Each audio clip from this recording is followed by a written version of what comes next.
एक recent podcast में बाबर आजम से पूछा गया कि यार क्रिटिसिज्म का क्या सीन पार्ट है। बॉबी भाई ने ना एक लाइन ड्रॉ कर दी है और मेरा ख्याल है कि अब चूंकि उन्होंने खुद भी बात कर ली है तो अब ये डिबेट ख़त्म हो जानी चाहिए। बॉबी भाई ये कहते हैं कि देखो जी, फॉर्मर क्रिकेटर से रिलेटेड जो क्रिटिसिज्म आता है, ही सेड कि उन्होंने मुझसे बहुत ज़्यादा क्रिकेट खेली हुई है, उन्हें मुझसे बहुत ज़्यादा चीज़ों का पता है। वो कई दफ़ा क्रिटिसाइज़ कर रही होती हैं, वो ठीक क्रिटिसाइज़ कर रहे होते हैं, लेकिन मैं उनको ये बताना चाहता हूँ कि हम भी अपनी तरफ से पूरी कोशिश करते हैं कि जिन चीज़ों के ऊपर वो क्रिटिसाइज़ कर रहे हैं हम उनको ठीक करें।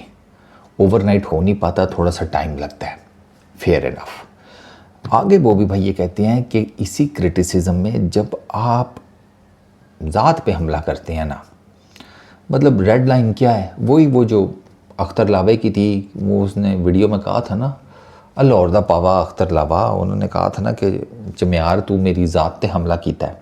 इत्थे भी वही फिल्म है, इत्थे भी वही कहानी है कि भाई पर्सनल अटैक ना करें, ज़ाती ज़िंदगी के ऊपर अटैक ना करें, फैमिली को ना करें, टेक्निकल क्रिटिसिज्म करें। बिल्कुल फेयर इनफ बात है भाई, इसमें कोई दो राय नहीं है यार। तो आपको पता है, सीरियसली मुझे नहीं पता बाबर आजम के टोटल भाई कितने हैं। कसम से मैं अंदाज़ा लगा सकता हूँ, ठीक है, कि शायद ये 3 भाई हैं टोटल या 4 होंगे।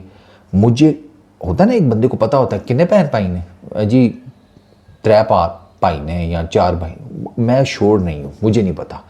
अच्छा, बाबर आजम के फादर को क्रिटिसाइज़ किया गया, मतलब ऐसे लेवल के ऊपर। अच्छा, उनकी भी अगर आप स्टेटमेंट को क्रिटिसाइज़ करें समझ आती है, बाबर आजम के फादर ने जो दी एंड ऑल दैट, ठीक है, चलो जी, वो समझ में आता है। मुझे पर्सनली नहीं लगता कि उनको ये, जब उन्होंने कहा था कि मैं पहला कोच, मैं वाहिद कोच हूँ, कि पता नहीं समथिंग उन्होंने इसके, वो उनको नहीं करनी चाहिए थी, चलो। लेकिन वो बाबर आजम की फैमिली को जिस तरीके से टारगेट किया जाता है, उसके भाइयों को, अच्छा, और उसके भाइयों का तो मज़ेदार बात है, मेरा ख्याल है क्रिकेट से लेना देना ही कोई नहीं है, वो कभी कभार मैच देखने आ जाते हैं, ऐसे ही है। एक आधे का तो मुझे पता है, उसको मैंने 2-3 दफ़ा मैचेस में देखा हुआ है, तो वो आइडिया हो गया मुझे कि अच्छा ये बाबर आजम का भाई है। अच्छा, फादर को क्रिटिसाइज़ ठीक ठाक किया गया, ट्रोल, डिसरिस्पेक्ट, भाइयों को मंडा गया, बाबर आजम को, मतलब बाबर आजम की फैमिली से रिलेटेड इश्यूज़ टीवी पर डिस्कस हुए हैं, बाबर आजम के एक कज़न नहीं किए हैं, आपके सामने है सारा कुछ। ये आप मुझे बताएं, दूसरा कौन सा क्रिकेटर है जिसके घर की बातें इस किस्म, इस तरह से ओपनली डिस्कस हुई हैं।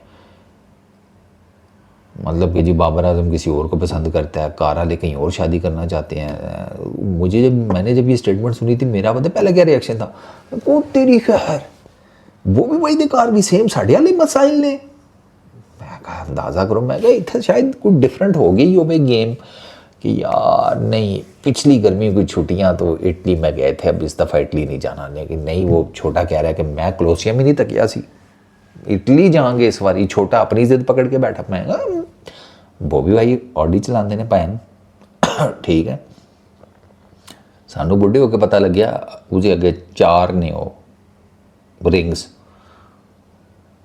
असी तो पता नहीं एवं स्प्रिंग ही समझ के बैठे सी कि स्प्रिंग लाया होया अगे, और बाद च पता लगे नहीं 4 सर्कल्स हैं। ओके, साढ़े ते वाले मसाइल ने। लेकिन खुशी हुई कि चलो बॉबी भाई दे घर दे भी साढ़े वाले मसाइल ने, लेकिन यार डिस्कस नहीं होने चाहिए भाई।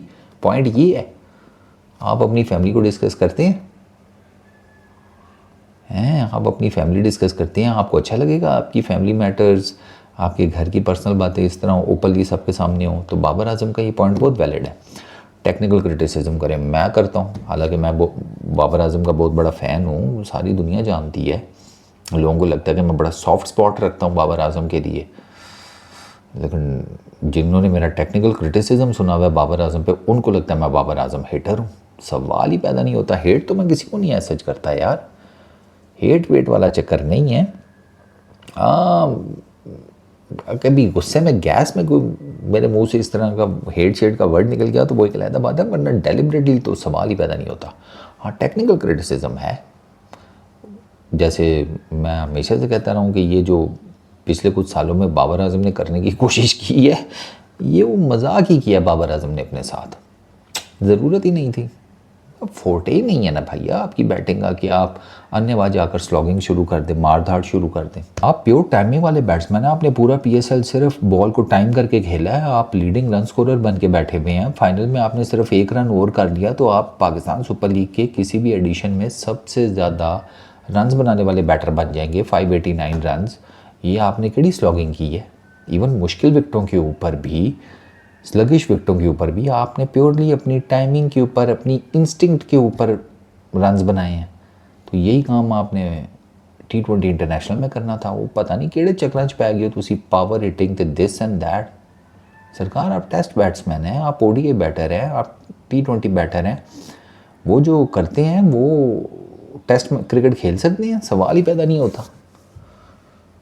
छोड़े आप किन चक्रों में पड़ गए हैं। तो खैर बाबर आजम की इस बात से टोटली एग्री। इन शॉर्ट यार ज़ात नहीं हमला, पर्सनल स्टफ नहीं।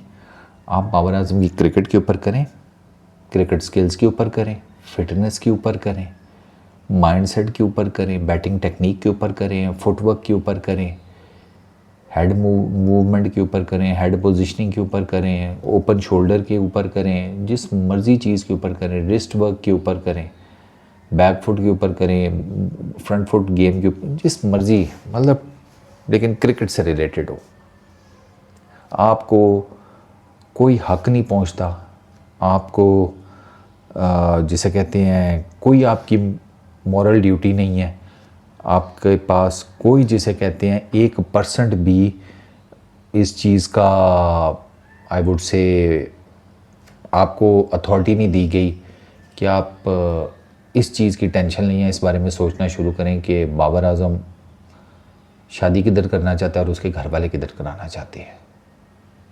ठीक है, या बाबर आजम के अब्बा जी जो हैं गोलगप्पे किधर से खाते हैं, या उसके भाई क्या करते हैं, वो आपका कंसर्न नहीं है, वो और चीज़ें हैं। प्लीज़।